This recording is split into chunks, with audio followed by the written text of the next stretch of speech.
Never anything good on in here. Oh, what's this? Oh, hey, what's going on, man? What you watching? Oh, no, I just tuned into the Castleton Video Network. Let's check it out.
Am I supposed to be cute? Good afternoon and welcome to CVM News. Today is Tuesday, April 1st. I'm Ruby Bushy. And I'm Mike Davis. April Fools. Just kidding, I'm Mike Davis. And I'm Ruby Bushy. Crimea has voted itself independent of Ukraine and has been annexed by Russia. The southern peninsula region where many Ukrainians spend their vacations has joined the Russians amidst the chaos that followed the overthrowing of the Ukrainian government.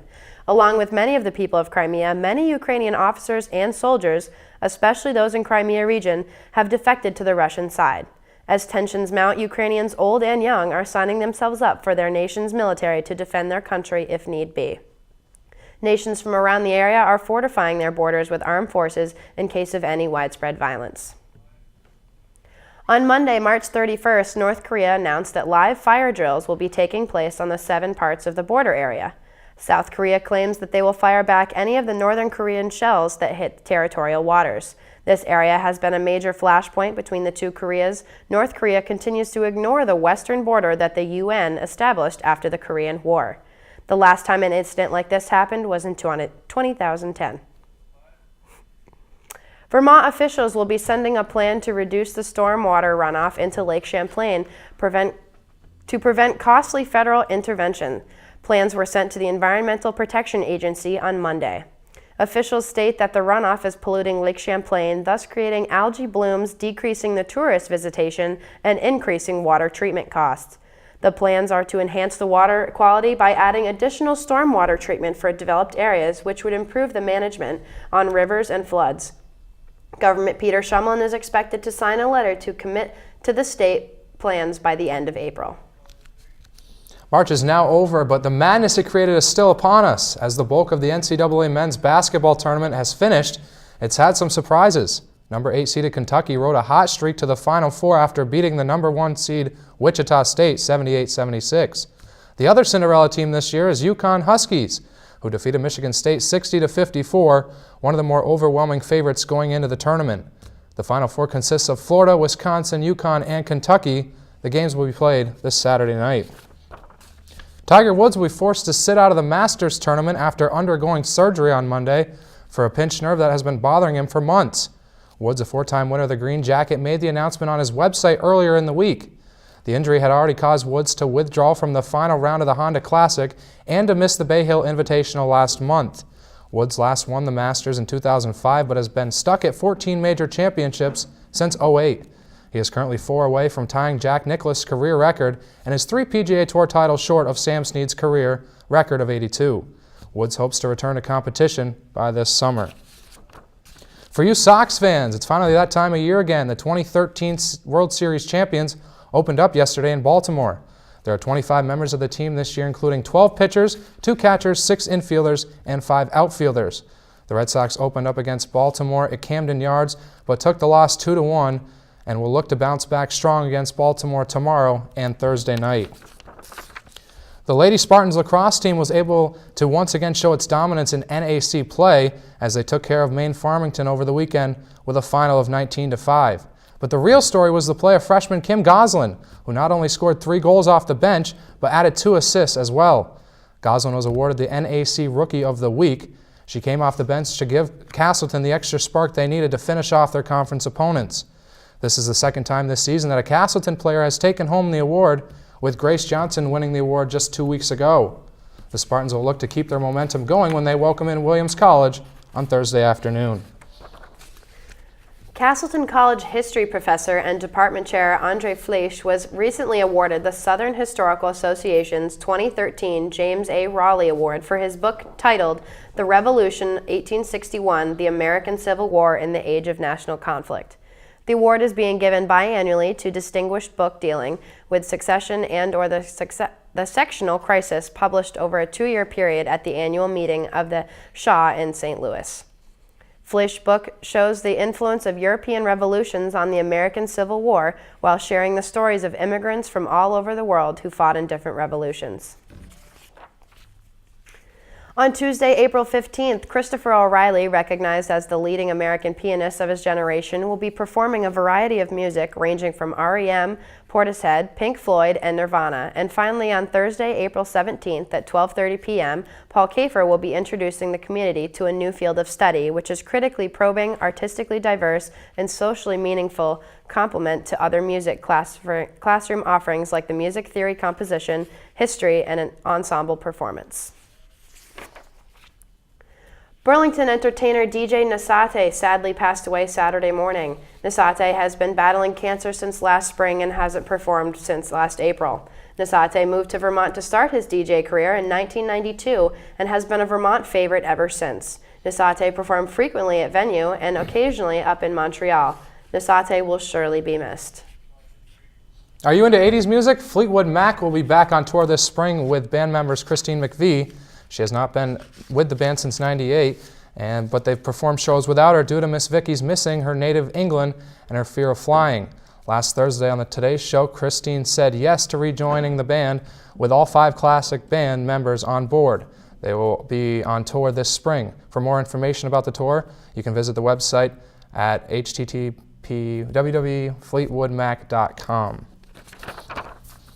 Chris Martin and Gwyneth Paltrow have announced their website today that they have split, and they have had ups and downs between them lately, but somehow they've stayed united. The news comes fresh off an announcement Chris Martin made that he will be joining The Voice as a judge in the upcoming season. The couple released a statement on their website saying that they have always conducted their relationship in a private matter, and they hope that they can consciously uncouple and co-parent, and they will be able to continue in the same manner. The couple has asked for privacy during this matter.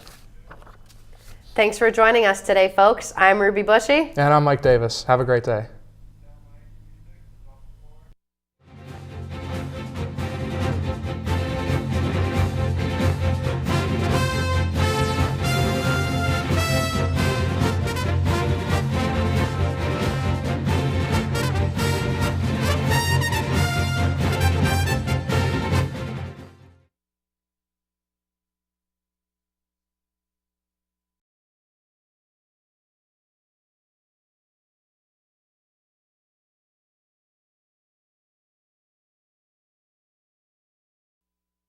Hi, I'm Sarah Miles, and I'm here at the Castleton Video Magazine in downtown Rutland to check out the Castleton Art Gallery.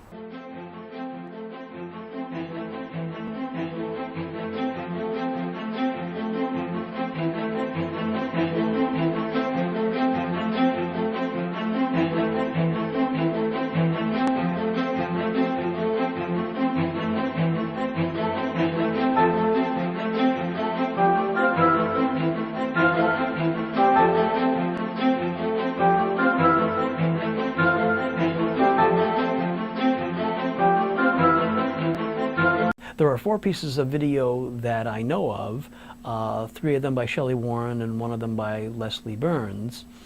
All are really interesting. in my opinion.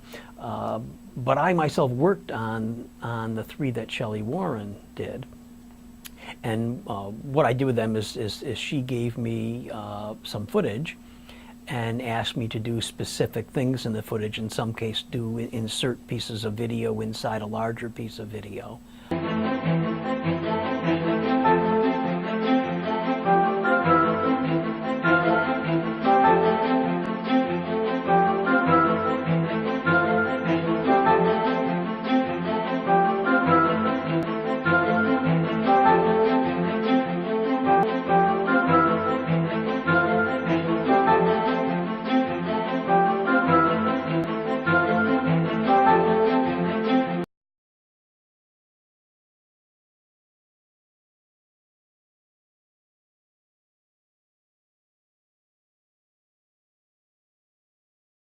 As tuition bills are on the rise for college students, it makes choosing where to go harder for D3 athletes. D3 colleges are not allowed to give scholarships for athletes to attend school there. But what if they were? We sat down with athletes from different sports at Castleton to see what they had to say. Personally, being an out-of-stater, I think that D3 athletes should get scholarships. I know it helped with cost of tuition rates for an out-of-state. I'm paying a lot more than a lot of in-state students.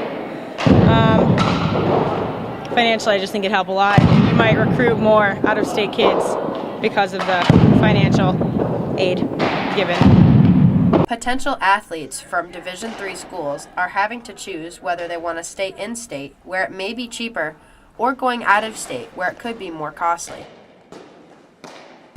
Well, I think that having scholarships would help with the Division III level, because Division III level athletes are year-round programs, just like at the Division II and at Division I level. Now, I think that more scholarships should be available to the top tier ranks, but partial scholarships, even helping just pay for books or something for athletes at Division III level would be beneficial. Division III athletes are supposed to give opportunities to many athletes that might not have opportunities in Division I or Division II levels, so providing scholarships would limit opportunities for the athletes. Personally, as an athlete, I think we should get some sort of at least partial scholarship for our athletic abilities, because we put so much time and effort into our sports here. And I agree. I'm also an athlete here, and we're playing 3/4 of the year. It'd just be nice to get rewarded for our athletic ability and not just academically. Would scholarships help make the choice easier, or would it take away opportunities for a fair chance on a team? I'm Ruby Bushy. And I'm Mike Davis. And this is your CVM News.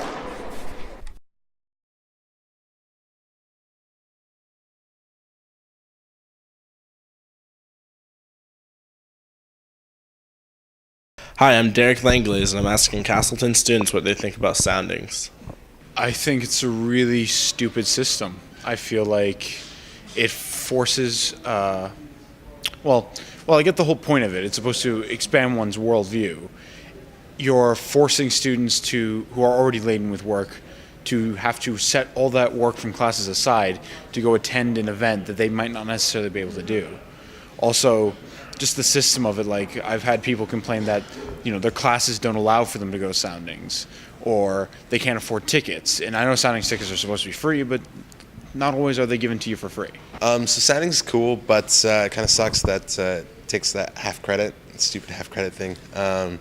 Really messes with your schedule, and lab fee sucks too. But I think it's a great opportunity for students to get out there and view things that they don't normally go and see. What is your opinion on soundings? Personally, I really like them. I think they're a great opportunity because you get to see so many different things, and it's free for us as college students, so I really like them. I think they're great. Soundings are very important to make students more culturally aware, but I don't think that they're necessary for students to go to 6 of them or to 4. It's just way too many. I think if students went to one speech or education event a year and one musical event or play, that would be much more effective. I think soundings give a different perspective to learning as far as the traditional classroom. I think it allows kids to really get involved with what's going on outside instead of learning through a textbook. So I think it really gives them that opportunity to engage and learn about new things. How do you feel about soundings? Soundings are important. There's not enough of them, and probably at the wrong times for a lot of, especially commuters. And they're trying to accommodate that, but for a lot of people, the time doesn't work out, and it becomes an inconvenience. But I've been to a lot of great events, and I've some great artists like Dala, and there's the Cashore Marionettes are really cool too. So I like some events. Some are just we're boring, but they have to make some time for people, especially commuters. I'm Derek with Castleton Video Mag. Thanks for watching.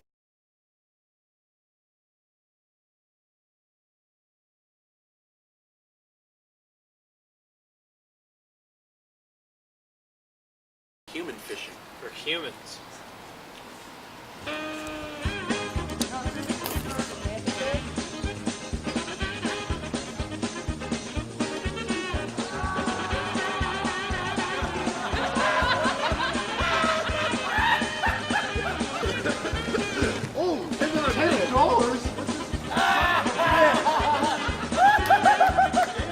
Snag that.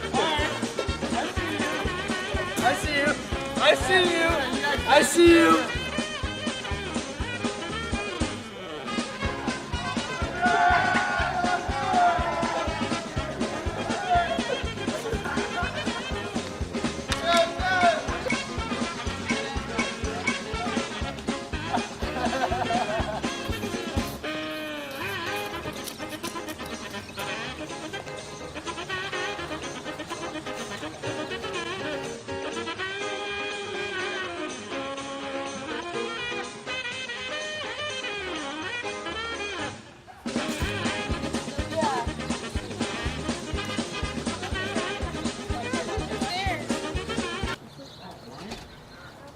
And we're going human fishing.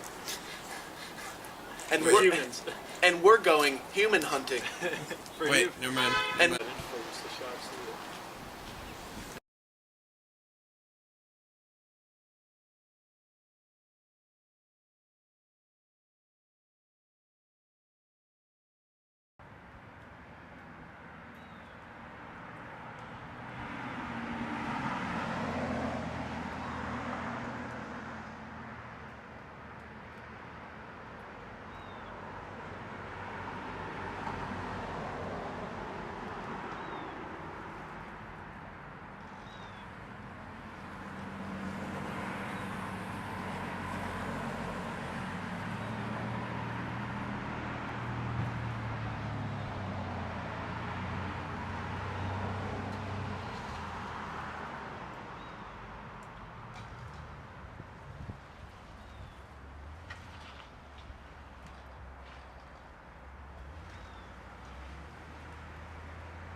It's very informative and fun too.